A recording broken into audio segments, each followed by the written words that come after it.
बहुत सारे बच्चों को इसमें प्रॉब्लम होती है, तो मैं आपको यह बता देता हूं कि इसको कैसे करेंगे। आप ध्यान से देखना।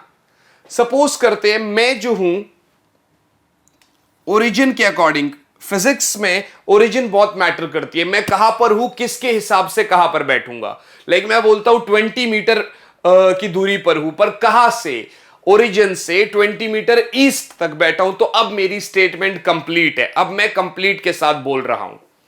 तो आप कहेंगे सर अगर मैं बोलता हूं ये आर वेक्टर है, अगर मैं बोलता हूं ये आर वेक्टर है, आप कहेंगे यस सर ये भी बात सही है। ये आर वेक्टर मतलब ये, इसको कहूंगा ये मेरा पोजीशन वेक्टर है।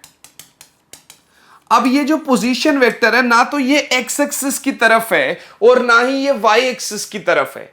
तो मैं ये नहीं कह सकता आपको कि अगर मैं एक एक्स वाई प्लेन बना लूं, एक्स वाई प्लेन बना लूं और यहां पर मैं इसको 0 0 मान लूं और यहां से मैं 4 2 की दूरी पर बैठूं, तो मैं कह सकता हूं जो मेरी दूरी है उसका जो x का डिस्टेंस है ये 4 है और y से जो डिस्टेंस है ये मेरा 2 है बेटा। मतलब थोड़ा सा गड़बड़ हो गया, इसको 2 4 बना लो। रीजन क्या है कि बड़ा छोटा हो गया तो वो दिखाई देने में ही नहीं दिखाई दे रहा है।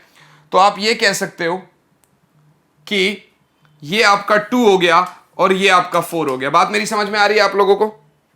हाँ जी, कंफर्म है? This is 2 and this is 4। अब आप एक कॉन्सेप्ट देखिएगा, अब एक कॉन्सेप्ट देखिएगा। ये जो 2 है ना, मैं इसको बोल सकता हूं x component of my position vector, x component of my position vector बेटा, x component of my position vector. और ये जो 4 है ना, मैं इसको बोल सकता हूं y component of my position vector. बात समझ में आ रही है भैया? y डायरेक्शन में मेरी पोजीशन कितनी है 4, x में कितनी है 2। समझ में आ रहा है?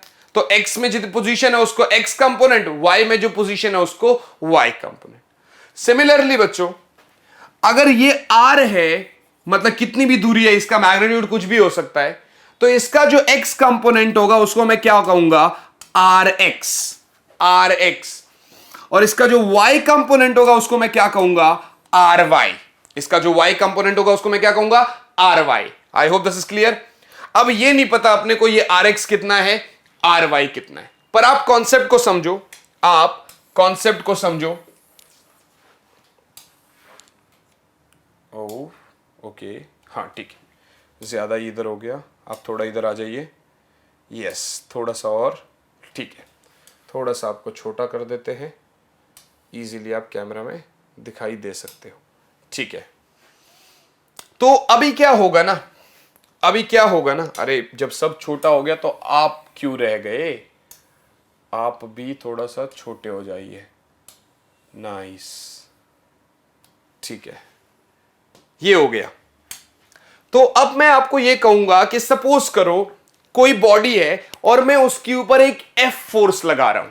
कोई बॉडी है, मैं उसके ऊपर एक F अमाउंट ऑफ फोर्स लगा रहा हूं कुछ इस डायरेक्शन में।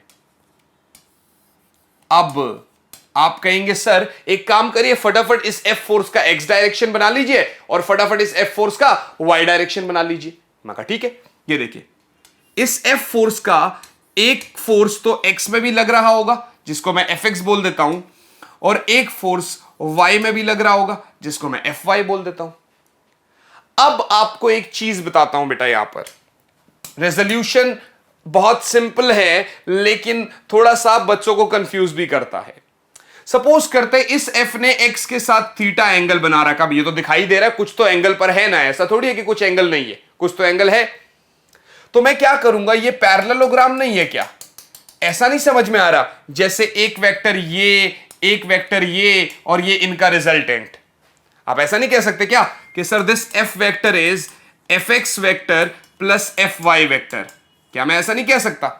ये एक वेक्टर है, ये एक वेक्टर, ये एक वेक्टर, पैरेललोग्राम के हिसाब से इन दोनों का sum is F vector according to law of parallelogram addition, मतलब वो parallelogram law of vector addition. तो अगर ऐसा है तो मैं नेमिंग दे देता हूं इसको O A बी सी, और मैं कहूंगा in triangle O A B cos theta is base. Base क्या है? बेस आपका ओ ए, यानी कि एफ एक्स वैक्टर, उसका मैग्नीट्यूड ले लेता हूं, और हाइपोटेनस आपका ओ बी यानी एफ वैक्टर। सो आपको मिला एफ एक्स बराबर एफ कॉस थीटा। आपको क्या मिला? एफ एक्स बराबर एफ कॉस थीटा। कभी भी अगर आपको दिख जाए तो आपने एफ एक्स को एफ कॉस थीटा मान लिया। चलिए कोई बात नहीं, ऐसा है इसी ट्राइंगल में, in the same triangle O A B, आप साइन थीटा ले लीजिए। साइन थीटा क्या होगा? परपेंडिकुलर, जो कि क्या है? अगर ये एफ वाई तो ये भी F Y according to parallelogram, सामने वाले साइड्स बराबर होते हैं। So F Y upon hypotenuse क्या होगा? एफ ओनली, तो ये एफ हो गया। मैग्नीट्यूड लिख रहा हूं मैं, एफ उधर जाएगा। सो एफ वाई क्या होगा? F sine theta. F Y क्या होगा? F sine theta. I hope this is clear. अब एफ वाई मेरा एफ साइन थीटा हो गया। सर आपने कहा था कि सर एफ वेक्टर बराबर F X vector plus F Y vector. क्या इसका कोई प्रूफ है कि अगर मैं इन दोनों को ऐड कर दूं तो उनका रिजल्टेंट एफ आएगा? मैंने कहा एक बार ये भी चेक करके देख लेते हैं, जरा एक बार प्रूफ करके देख लेते हैं। प्रूफ आपको पता होता है ना, जब भी रिजल्टेंट होता है तो रिजल्टेंट का मैग्नीट्यूड बराबर एक का स्क्वायर होगा, फिर दूसरे का स्क्वायर होगा, और फिर 2ab cos थीटा होता होगा। यही होता होगा। यहां तो दोनों के बीच में एक x एक y, दोनों के बीच में 90 डिग्री है, तो cos 90 वाला कंपोनेंट तो वैसे ही जीरो हो गया, ये तो वैसे ही जीरो हो गया। तो अपने को क्या मिला? ये आपका LHS है जो सिर्फ f के बराबर है। अब RHS अगर f के बराबर प्रूफ हो गया, इसका मतलब हम सही जा रहे हैं कहीं ना कहीं। तो RHS को प्रूफ कर लेते हैं। रूट में एफ एक्स स्क्वायर मानी F square cos square theta, यानी F square cos square theta, plus F Y square का मतलब F square sine square theta, F square sine square theta. अब एक काम करते हैं, एफ स्क्वायर कॉमन ले लेते हैं और ब्रैकेट में आ जाएगा sign square theta plus cos square theta. ये 1 हो गया, तो आप कह सकते हैं रूट में एफ स्क्वायर और यू कैन से एफ, और यू कैन से एफ। बात समझ में आ रही है? रूट में एफ स्क्वायर और यू कैन से एफ, ये आपका हो गया नेट रिजल्टेंट फोर्स। अब बच्चों को कंफ्यूजन क्या होती है कि सर जो एक्स डायरेक्शन वाला कंपोनेंट है ना वो कॉस थीटा, और जो वाई वाला है वो साइन थीटा। नहीं, आप कहोगे सर जिस कंपोनेंट के साथ रिजल्टेंट ने थीटा बनाया है वो वाला कॉस थीटा, और जिसके साथ थीटा नहीं बनाया है वो वाला साइन थीटा। अगर मैं आपको ऐसे बना के देता, एफ आप कहते सर एफ एक्स, आप कहते सर एफ वाई, और मैं कहता थीटा ये वाला है, तो फिर पता है एफ वाई क्या होता? फिर F Y F cos theta होता, और F X F sine theta होता। आई होप यहां तक की कहानी क्लियर है कि हम किसी एक वेक्टर के दो कंपोनेंट कैसे ब्रेक कर रहे होंगे।